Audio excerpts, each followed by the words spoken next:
stuff he used to do. He was very influenced by James Brown, except he was a shit-hot guitarist as well, and everything else, and producer. Yeah. So you're working on this track. John Lennon said He wrote a song called All You Need Is Love, yes. but actually you need more than love sometimes because people still die. That's the point of the song, and that's the outro. John Lennon said, all you need is love. But I've just told you what's happened. Yeah. The verses have spoken.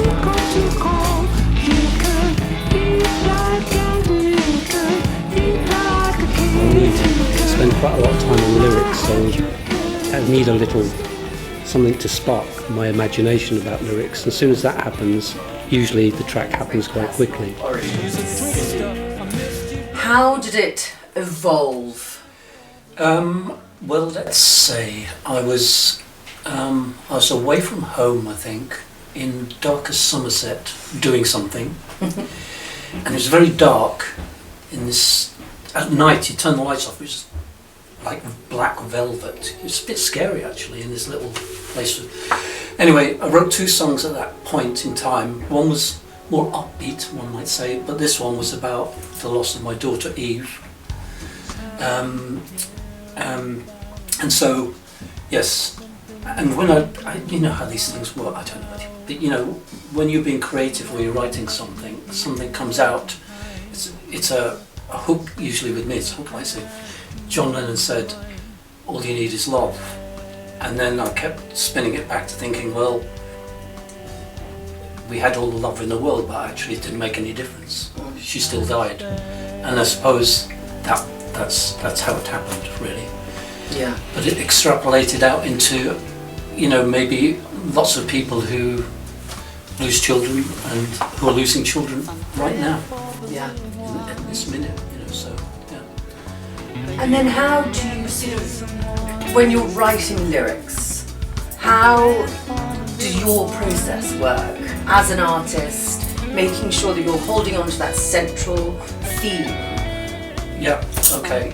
Well, my problem is, maybe, I know David Bowie used to write these things and throw them on the floor and mix them all up. Yeah.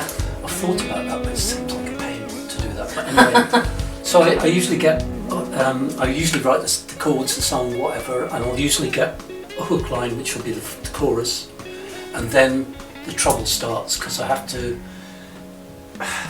say what I want to say in 8 lines of lyrics, or 12, or whatever, how many verses you're going to do, or a middle 8, or whatever. And that's always very tricky for me, and I do spend way too much time Abstract doing emotion, that. really. I really do. But in a way, again, it's if somebody's going to play a song over and over again, you want them to be not just rhyming rubbish lyrics. No. You know. No, there's enough of that around. There is. Well, the robot chatbot thing Yeah. can you use? Yeah. There is. GP Yeah. chat. What is it? Chat GPT. Thank you. There we go. And then you've got the ones that can Did you change your look at voice. that, Do I use AI? Yes, I do actually. I think it has a place. I think It does. It does. And I think we're not getting away from it. No, I know. But I also do think it's so people who work in like film and VFX, their jobs are gone now. Yeah. Because AI is going to do it. But then for like editing software that we were talking about, things that you're able to do now because they put an AI sort of thing in it, makes it so much easier. So, and I think I've listened to a lot of filmmakers, artists, creatives talk about it, and they're like, what we want AI to do is take away the grunt work. Yes. Take away, so then you've got more room for the creative and for that process. Yeah. Talk about the filming you did in Liverpool. Okay, so I was born there. Where's your accent? I left there when I was 6. Okay. So I was born there, and when we went back to shoot the video, I hadn't walked those streets. I used to hold my mum's hand when I was walking around those streets, so I was probably 6. Probably 1926, something like that, when I was walking around there. And so it was quite weird. The buildings and the where we stayed, which is near the pier head where all the ships come in and all of that, they're all hotels. It's just amazing. Have you been there? I haven't Liverpool. I know. Oh It's my God. And it was just such fun. The weather was nice. Yeah. Unusual for North. No, not anymore. It can be nice up there. I've been to the Peak District and it's been lovely up there for like 3 months. It's a long time ago. Yeah. It's one out of 20. Okay. But anyway, yeah, so walking around Liverpool and seeing the buildings and just the vibe, and it's such a friendly city. And like, we went into this cocktail bar and it was like being in Venice. The ceiling was just ornate, to say the least, which used to probably be some kind of bank or something like that. Yeah. But amazing. Had great cocktails in there, and then walked up to Matthew Street where the Beatles, that's where the cavern is. Get a brick, you see. Yeah. Oh, is that the deal? I think so. And do you have a brick there? I do, yes. You do? Yeah, I do. And that features in the video, I believe? It does, Yeah. indeed, yeah. And that was, we were young men. A three-piece band playing kind of progressive rock, blues, kind of, you know, fast guitar and all that stuff. With Mr. Benny Sutton, who produced the song, Yeah. and Bob Berg, Bob Berg. who still plays at the Cavern with all these blues bands. Amazing. Yeah. So it's quite sweet, really, that he's still doing all that. Yeah, it's great. Yeah. Still in touch with him too. Nice. Yeah. And so what were you shooting there? What did you want to capture, sort of being there, the inspiration? Well, we wanted to go to various sites, so really it was, that came from Mark, really, you know, and getting shots of iconic places in Liverpool whilst I wandered around looking sad or whatever I was trying to do. You know, we went to Strawberry Field, which is this amazing place where this, you know, everywhere in Liverpool is, well, you can't blame them for cashing in, really, in a way, because the hairdressers are called whatever they're called. Yeah. Restaurants, Yellow Submarine, you know, whatever it is, it's all about the Beatles everywhere, literally. It's just bizarre. Actually, I'll divert slightly. I lived in Chester for a while, which is near Liverpool. Yeah. It's a Roman city. I don't know, you haven't been to Chester either? I have, actually. You have, okay. I have.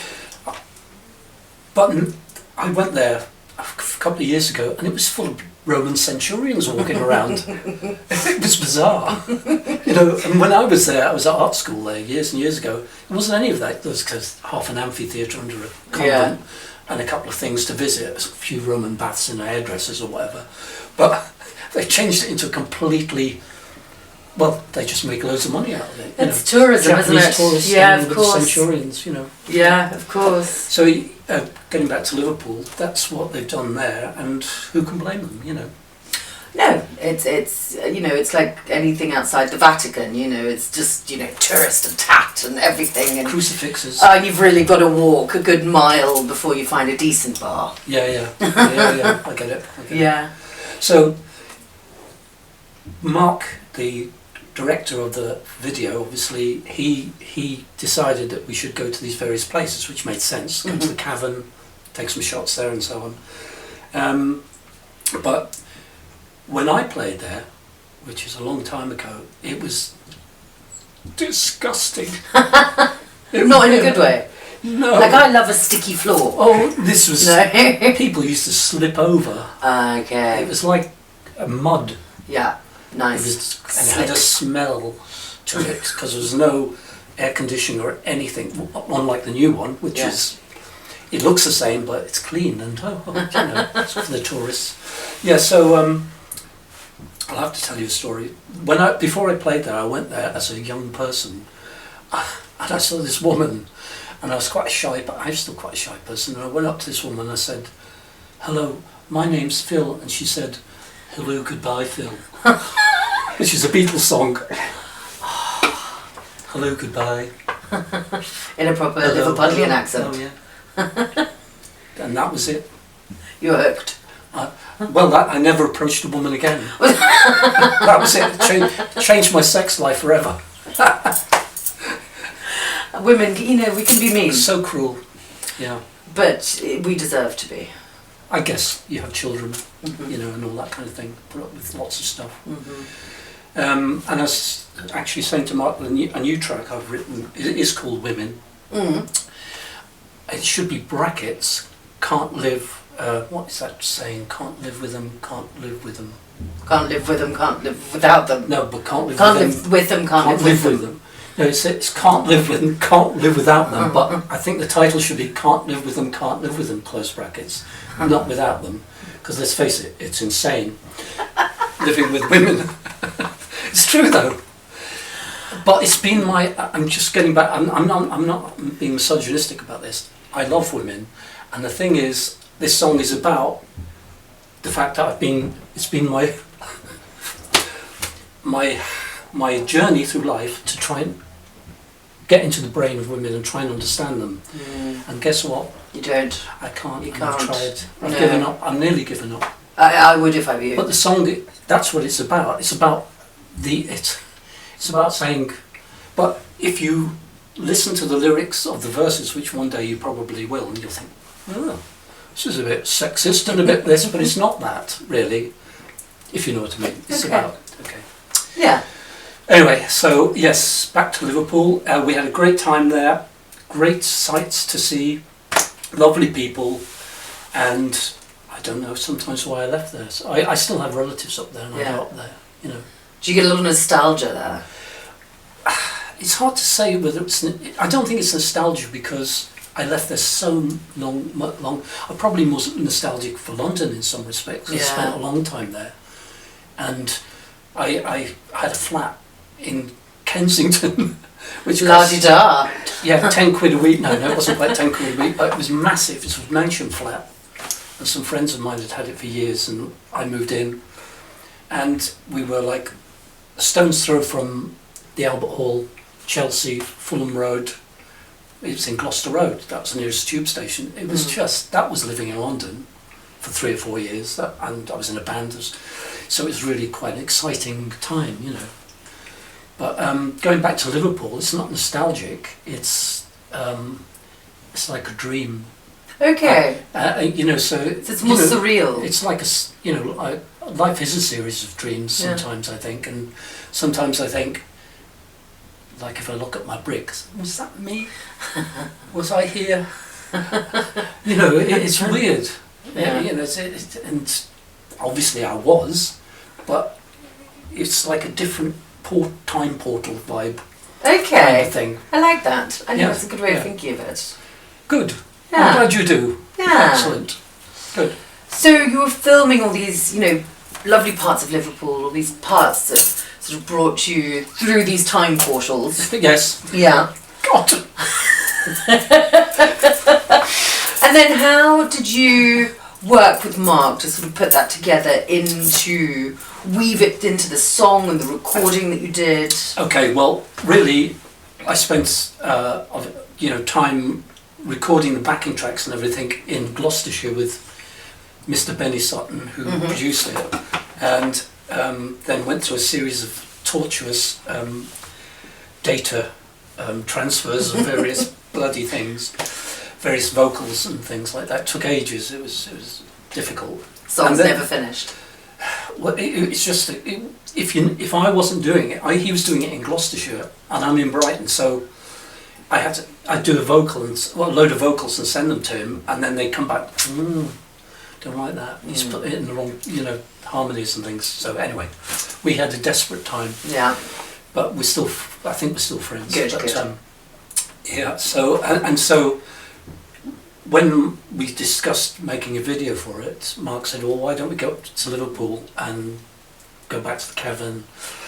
We just find out about the brick and all of that stuff." So it kind of would tie in with my past and all of that stuff, really. You know. So and with the cutting with all the films he'd made of children around the world, actually. Yeah. In a way, which is quite an interesting. Then, as I said, it extrapolated the idea into a universal theme. Yeah. I like to say. Yeah. You know, it's quite important, really, when writing songs to try for a universal theme. Most people go for love. I tend not to. No. It's a bit boring, really. Well, you need love, but then for love you need... But what is love? You know, What is love? what is love? You know, For love got you to need do clashes with that as well. You know. Oh, that is another. I know that one. Yeah, those are all titles, aren't they? People don't know. It's kind of weird. Yeah. Anyway, yeah. And then, so when Mark brought the idea to you about using the footage of children, which he'd captured, was that an immediate click? Like, oh yes. yeah, sure. Because it is about a child. It is about praying for the little ones, which is, you know, the main verses. And so yes, it does resonate, I guess, with a wider world. Yeah. You know. Yeah. And then how was the relationship between you two? Was there creative feedback? Was there, I don't like this? I think, not really. No, but that's brilliant. I'd just say, well done. Yeah. I'll take that. Good job. Yeah. Yeah, he does a good job. Well, it's finding a sort of creative symbiosis We talk about with it. people. We do talk of course. about it. Yeah. You know, but, you know, his skills are skills I don't have. So, Yeah. Yeah. You know, I mean, Feeds into each usually other. they meet, so that's good. Yeah. Brilliant. Yeah, good.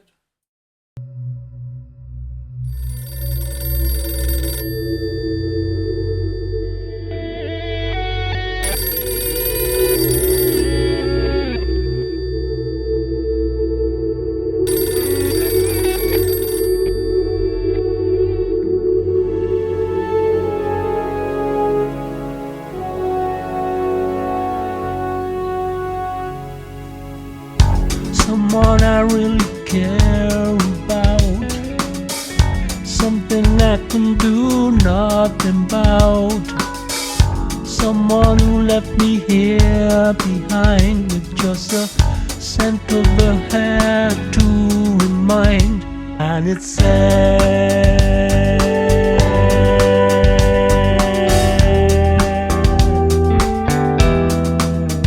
and it's bad.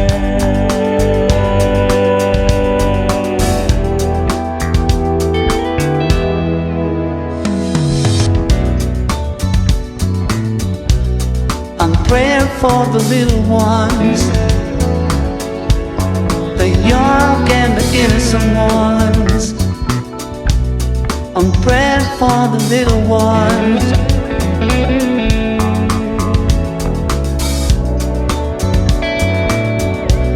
I'm praying for the little ones,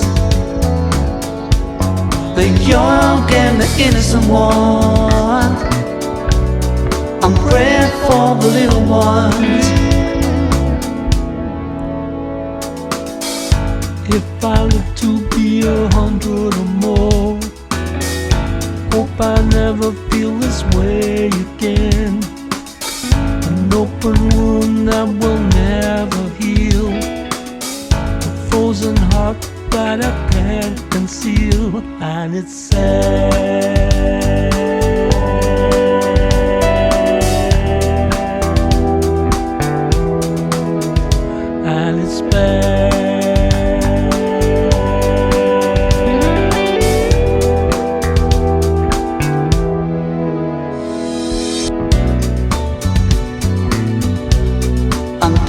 For the little ones, the young and the innocent ones. I'm praying for the little ones.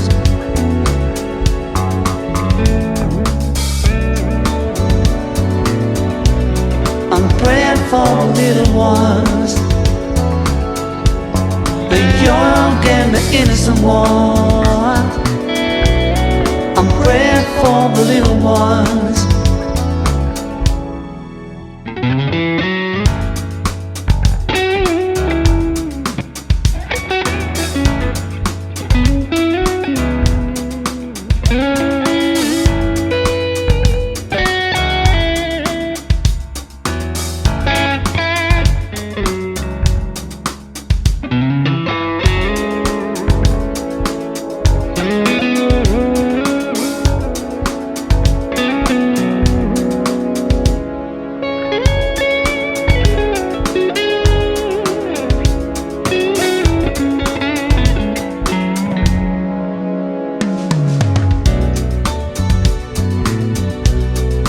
Praying for the little ones, the young and the innocent ones. I'm praying for the little ones.